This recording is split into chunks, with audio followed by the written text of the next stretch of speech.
जब मैं 13 वर्ष का शरीर था तो शाम के माताजी से केवल बताया, पिताजी से तो हिम्मत नहीं थी क्योंकि बहुत कठोर स्वभाव के थे, तो उनसे डर लगता था बात करने में। तो माताजी से कहा कि माताजी हम कल बाबा जी बन जाएंगे। बाबा जी बन जाएंगे। उन्होंने विनोद समझा और हमारी बात बन गई, क्योंकि उन्होंने विनोद समझा। अगर सीरियस समझती तो रो देती या कुछ हमको आदेश करती, और उन्होंने विनोद समझा तो ध्यान ही नहीं दिया।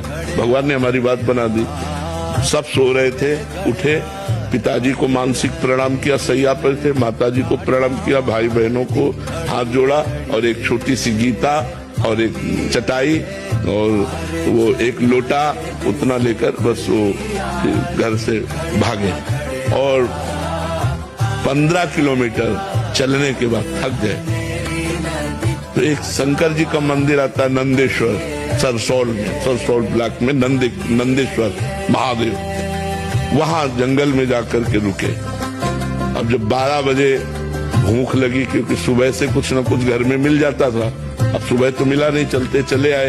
अब दोपहर के 12 बज गए, भूख लगी, तो पहली बार हमारे मन में प्रश्न उठा कि कैसे जीवन निर्वाह होगा, जीवन निर्वाह कैसे होगा, कहाँ रहेंगे, कहाँ जाओगे।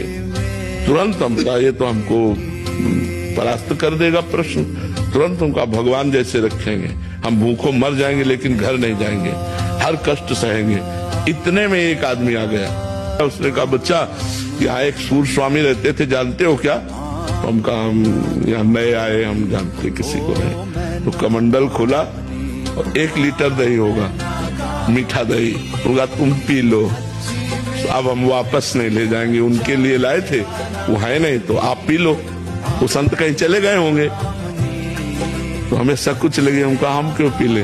बोले नहीं पी लो, महादेव जी की ऐसी इच्छा है।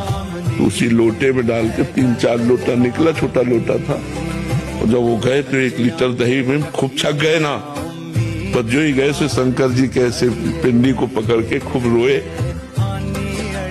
कि हमें विश्वास हो गया कि हमारे जीवन का आप पार करेंगे, आप स्वीकार करेंगे। बस वो दिन याद, कभी घर नहीं याद आया, कभी घर नहीं गए, कभी परिवार से एक रोटी नहीं खाई आज तक, अपने जन्मभूमि की एक रोटी आज तक नहीं खाई जब से घर से निकले, भगवान की कृपा से।